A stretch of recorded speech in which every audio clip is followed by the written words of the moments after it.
जैसे बिगिनर्स तैयारी कैसे करें। दूसरा पॉइंट है यूपी पुलिस या यूपीएसआई दोनों की कर सकते हैं साथ में, क्या बिल्कुल कर सकते हैं, आगे चलते हैं। तीसरा पॉइंट है पीडीएफ से पढ़ें या नोट्स बनाएं, बिगिनर्स के लिए ही बोल रहा हूँ मैं, पीडीएफ से पढ़ें या नोट्स बनाएं। चौथा पॉइंट है किन किन टीचर से पढ़ें। पाँचवा पॉइंट है शॉर्ट्स नोट्स कैसे बनाएं। मैं आपको सब बताऊंगा, मैंने खुद बनाई है और काफ़ी कारगर भी साबित हुई है। उसके बाद नंबर 6 पे कौन सी किताब फॉलो करें। पढ़ोगे किताब भी तो चाहिए कुछ, मैथ्स या रीजनिंग या हिंदी या किसी के क्वेश्चन लगाने के लिए। उसके बाद चलते हैं मॉक टेस्ट कब से शुरू करें, मतलब कितना सिलेबस हो जाए जब आप मॉक टेस्ट लगाना शुरू करोगे, तो उसके लिए। फिर चलते हैं क्या एक वर्ष में 0 से सिलेक्शन हो सकता है, मतलब 0 से तैयारी करके क्या एक वर्ष में सिलेक्शन हो सकता है, इस पर मैं भी बात करता हूँ। तो सबसे पहले कि बिगिनर्स तैयारी कर। जय हिंद दोस्तों, मैं Manoj Kumar, selected in UP police. तो बिगिनर्स तैयारी कैसे करें, क्या रहनी चाहिए आपकी रणनीति, बस इसी पे मैं आज वीडियो लाया हूँ। ज़्यादा बड़ी वीडियो नहीं, लेकिन ये गारंटी है, ये 100% गारंटी है, यदि आपने ये रणनीति फॉलो कर ली तो मैं चैलेंज के साथ कहता हूँ तो आपका स्कोर आसमान छुएगा। यूपी पुलिस यूपीएसआई स्पेशल ये वीडियो है, और एसएससी जीडी वाले भी देख सकते हैं, क्योंकि इसमें वही सारे सब्जेक्ट होते हैं। नोट्स लिख के लाया हूँ, कुछ पॉइंट लिख के लाया हूँ। जैसे बिगिनर्स तैयारी कैसे करें। दूसरा पॉइंट है यूपी पुलिस या यूपीएसआई दोनों की कर सकते हैं साथ में, क्या बिल्कुल कर सकते हैं, आगे चलते हैं। तीसरा पॉइंट है पीडीएफ से पढ़ें या नोट्स बनाएं, बिगिनर्स के लिए ही बोल रहा हूँ मैं, पीडीएफ से पढ़ें या नोट्स बनाएं। चौथा पॉइंट है किन किन टीचर से पढ़ें। पाँचवा पॉइंट है शॉर्ट्स नोट्स कैसे बनाएं। मैं आपको सब बताऊंगा, मैंने खुद बनाई है और काफ़ी कारगर भी साबित हुई है। उसके बाद नंबर 6 पे कौन सी किताब फॉलो करें। पढ़ोगे किताब भी तो चाहिए कुछ, मैथ्स या रीजनिंग या हिंदी या किसी के क्वेश्चन लगाने के लिए। उसके बाद चलते हैं मॉक टेस्ट कब से शुरू करें, मतलब कितना सिलेबस हो जाए जब आप मॉक टेस्ट लगाना शुरू करोगे, तो उसके लिए। फिर चलते हैं क्या एक वर्ष में 0 से सिलेक्शन हो सकता है, मतलब 0 से तैयारी करके क्या एक वर्ष में सिलेक्शन हो सकता है, इस पर मैं भी बात करता हूँ। तो सबसे पहले कि बिगिनर्स तैयारी कैसे करें, तो इसका सिंपल सा जवाब है, देखिए सबसे पहले यही है, जिसकी भी आप तैयारी कर रहे हो, जिसकी भी, तो सबसे पहले आपका वो सिलेबस एक बार अच्छे से देख लेना है, सारे टॉपिक से देख लेना है, मैथ रीजनिंग हिंदी और जीके अच्छे से टॉपिक देख लेने हैं, और फिर उसके हिसाब से आपको टीचर्स चूज़ करना है, ठीक है। तो बिगिनर्स तैयारी कैसे करें, तो नंबर उसके बाद आते हैं किन किन टीचर से पढ़ें, किन किन टीचर से पढ़ें। तो इस पर भी हम आते हैं कि इसमें क्या है कि सबसे पहले जब आप बेसिक से तैयारी करते हो तो सबसे पहले आप टीचर को ढूंढते हो। देखिए टीचर हमारे हिसाब से यूट्यूब पे आप किसी से मत पढ़िए, भले ही यूट्यूब पे हर एक चीज़ फ्री में है, जो बैच में पढ़ाई है वही सेम चीज़ यूट्यूब पर है, लेकिन उसमें अंतर इतना है कि जब आप बैच लेते हो तो आप फिर पढ़ते हो, उसमें आपका पैसा लगता है, तो इसलिए बैच ज़रूर लें। और जब बैच ले लेंगे उसमें ऐड भी नहीं आएगा, नहीं तो पता चला कि आपने यूट्यूब खोला, उसमें यूट्यूब खोलते ही नीचे भूत की तस्वीर आ गई, बस उस पर क्लिक कर दिया तो मतलब दिमाग एकदम डाइवर्ट हो जाता है। यूट्यूब पे पढ़ने के लिए जाओ, पता ही नहीं था, पढ़ने के थे टाइम एंड वर्क, और पहुंच गए पता नहीं कहाँ पे, डिस्को में गाने सुन रहे हैं, कहीं कुछ कर रहे हैं, कपिल शर्मा पे पहुंच गए। यूट्यूब पे इतना भटका होता है। और उसके बाद जब टीचर साहब पहले कोई बैच ले लेंगे और अच्छे से अपनी नोट्स बनाएंगे, और इसमें एक पॉइंट था कि पीडीएफ से पढ़ें या हाथ नोट से। तो देखिए इसमें क्या है, आप पीडीएफ से तो बिल्कुल आप नए हैं तो पीडीएफ थोड़ी सही नहीं रहेगी, बिल्कुल 0 से ही स्टार्ट करना है। तो हमारे हिसाब से अपनी हैंड राइटिंग में सारी नोट्स आपकी होनी चाहिए। और हाँ, यदि आपको पीडीएफ समझ में आती है तो पीडीएफ से इस प्रकार पढ़ें कि सबसे पहले वो क्लास लें, मान लो हिंदी की हो गई, हिंदी मैथ कोई भी हो गई, सबसे पहले वो क्लास लें, फिर उस क्लास में जो भी आप पीडीएफ उसके द्वारा पढ़ेंगे तो जो सर ने पढ़ाया है सेम वही तुम्हें मिलेगा उस पीडीएफ में लिखा हुआ। तो इससे क्या है कि वहाँ पे तुम थोड़ा मतलब समझ में आएगा अच्छे तरीके से।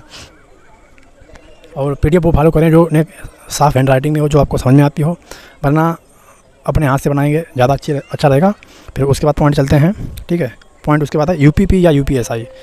देखिए मेरा कहना तो यही है कि आप यूपीएसआई लेके चलिए। देखो यूपी पुलिस और यूपीएसआई लगभग सेम सिलेबस है, मूल विधि वगैरह ये आप छोड़ दें तो लगभग सेम सिलेबस है, बस अंतर इतना हो जाता है वो थोड़ा ने अच्छा लेवल होता है यूपीएसआई का, और यूपी पुलिस कांस्टेबल का थोड़ा लो मान लो, तो लगभग सेम ही होता है। और आजकल तो एग्जामिनर ऐसा पेपर सेट करता है कि हो सकता है यूपीएसआई का थोड़ा सही आ जाए, मतलब ने कि जी थोड़ा आ जाए, और यूपी पुलिस का कठिन आ जाए। आप 2021 वाला देखेंगे और यूपी पुलिस का और जो अभी हुआ था देखेंगे तो लगभग सेम ही, मतलब वो भी ज़्यादा कठिन नहीं था, ये भी ज़्यादा कठिन नहीं था, तो लगभग सेम ही था। 2017 वाला अगर देखेंगे यूपीएसआई का, उसमें बहुत तगड़ी मतलब बहुत अच्छा पेपर था उसमें, तो इसीलिए उसमें 230 कट ऑफ 230 250 इस तरीके से कट ऑफें गई थी अलग अलग कैटेगरी की। तो आगे चलते हैं। फिर आपके शॉर्ट नोट्स कैसे बनाएं, आपकी क्वेरी है कि शॉर्ट नोट्स कैसे बनाएं। देखिए सबसे पहले जब अपना सिलेबस लगभग 5 से 6 महीने में या 7 महीने में अपना सिलेबस पूरा कर लेंगे, फिर उसके बाद क्या करेंगे, जैसे पहले तो सिलेबस पूरा करेंगे, आधा सिलेबस हो जाए, आधा सिलेबस होते ही आप मॉक टेस्ट लगाना शुरू कर देंगे, फुल मॉक टेस्ट, सारे सब्जेक्ट का फुल मॉक टेस्ट देंगे। वो उसमें सारे सब्जेक्ट आ ही जाते हैं, जब फुल मॉक टेस्ट का यही मतलब है। जब आप फुल मॉक टेस्ट देना शुरू कर देते हैं तो आपने जो भी पढ़ा है, जो भी आपने पढ़ा है तो उसे आप हर एक चीज़ रिकॉल होती रहती है। इस प्रकार की शॉर्ट नोट्स बनाएंगे आप, ये बहुत ही अच्छी कारगर साबित होगी आपके लिए, क्योंकि जैसे आप मॉक लगाना टेस्ट चालू कर देते हो और जो आप सिलेबस पढ़ चुके हो, जब आप वो सिलेबस पढ़ चुके हो, उस पढ़े में से भी आपका गलत हो जाता है। मान लो अपने फंडामेंटल राइट, मौलिक अधिकार पढ़ लिए हैं और मौलिक अधिकार से भी अगर क्वेश्चन गलत हो गया तो ये बेस्ट है वहीं से जो क्वेश्चन गलत हुआ ये शॉर्ट नोट्स में आपको नोट डाउन करना है। फिर चाहे वो हिंदी हो, चाहे वो मैथ्स हो, चाहे वो रीजनिंग हो, चाहे वो जीके हो, इस प्रकार की 4 आपको शॉर्ट नोट्स बनानी होंगी। और जो भी आपके मॉक टेस्ट में क्वेश्चन गलत होता है तो उसे आप इसमें नोट डाउन करेंगे, ठीक है। तो शॉर्ट नोट्स इस प्रकार से बनाई जाती है। उसके बाद चलते हैं कौन कौन सी किताबें फॉलो करें। देखिए, सबसे पहली बात तो ये है कि किताबें लगभग सभी अच्छी होती हैं और जिस टीचर से आप पढ़ रहे हो सकता है उसी की किताब फॉलो करो, जिस टीचर से आप पढ़ रहे हो। नहीं तो अगर मैं बताऊंगा, देखो मैं बताऊंगा तो अपने हिसाब से बताऊंगा कि कौन सा टीचर। मैं तो देखो ज़्यादातर मैंने गगन सर से मैथ पढ़ी है और उन्हीं की बुक फॉलो करता हूँ। वो काफ़ी 400-400 सवाल देते हैं, परसेंटेज है तो 300 साढ़े 300 सवाल उसमें दिए रखे हैं, 8000 क्वेश्चन उसमें है प्रीवियस ईयर। वो केवल एसएससी के लिए ही है, लेकिन जब आप एसएससी की मैथ कर लेते हो तो फिर किसी की भी कर सकते हो। तो बाद बाकी आपको जो मैथ अच्छी लगे वो आप फॉलो कर सकते हैं। और प्रैक्टिस के लिए तो जो previous year UP police UPSI की गगन सर ने एक मैथ्स की बुक निकाली है, उसको आप फॉलो कर सकते हैं। बाद बाकी आपको जो भी बुक अच्छी लगे, ये मत कमेंट में कहना कि आप उनकी तारीफ़ करें और कुछ भी नहीं। आपको जो अच्छा लगे, आपको जहाँ से समझ में आए, जो बुक आपके अच्छे, एक बुक चूज़ कर लेनी है हर सब्जेक्ट की, तो इस तरीके से आपका काम बन जाएगा। आगे पॉइंट चलते हैं, मॉक टेस्ट कब से दें। मैंने क्या कहा, इसमें लिखा 7वां पॉइंट, मॉक टेस्ट कब से दें। देखिए, मॉक टेस्ट आपको जब देना है, मैंने कहा आधा सिलेबस पूरा होते ही आपको फुल मॉक की तरफ लग जाना है। फुल मॉक का मतलब ही यही है, जब आप फुल मॉक टेस्ट देते हो तो उसमें जो भी चीज़ें आपका आधा सिलेबस हो चुका है उससे अगर चीज़ें आती हैं सामने, तो वो क्वेश्चन अगर वहाँ से गलत होता है तो उसको क्या करते हो आप, फिर सिलेबस में जाते हो, देखते हो किस तरीके से मेरा गलत हो रहा है। और हाँ, सिलेबस के संग संग रिवीजन भी करना है, हर सप्ते आपको रिवीजन भी करना हो सकता है, डेली रिवीजन करते रहना है हर एक सब्जेक्ट का, ठीक है। और उसके बाद क्या था पॉइंट, हाँ, मॉक टेस्ट कब से शुरू करें। आधा सिलेबस जब हो जाएगा, देखिए आधा सिलेबस होते ही अगर आप मॉक टेस्ट नहीं देते हो, अगर आप सोच रहे हो कि पूरा हो जाएगा तब मॉक टेस्ट देंगे, उसका उदाहरण ये है कि जब पूरा मॉक टेस्ट हो जाएगा, आप पूरा सिलेबस खत्म हो जाएगा, आप पीछे वाला सारा भूल जाएंगे। 101% गारंटी है। आधा सिलेबस पूरा हो जाए, आराम से मॉक दो, जो आधा सिलेबस पूरा हो गया वहाँ से क्वेश्चन आएंगे। अरे आधे नंबर बनेंगे 400, अरे यार किसी में 400, मान लो यूपीएसआई का ले लो, 400 नंबर की आती है यूपीएसआई में, 100 स्कोर बनेगा। अगर 100 स्कोर में जो तुम्हारा कम से कम आधा सिलेबस रिकॉल होता रहेगा बार बार, तो फिर आप जब सिलेबस भी डेली पढ़ोगे, मॉक भी लगाओगे, मॉक हफ्ते में 2-3 बार तो देना ही होगा आधा सिलेबस जो पढ़ रहे हैं। जब धीरे धीरे आपका सिलेबस बढ़ता हुआ चला जाएगा, यानी कि 75% हो जाएगा कंप्लीट, तो उस समय से आप अपना हर डेली मॉक देना शुरू कर दें, क्योंकि जो 75% सिलेबस रिवाइज़ करने की ताकत है वो मॉक ही रखता है।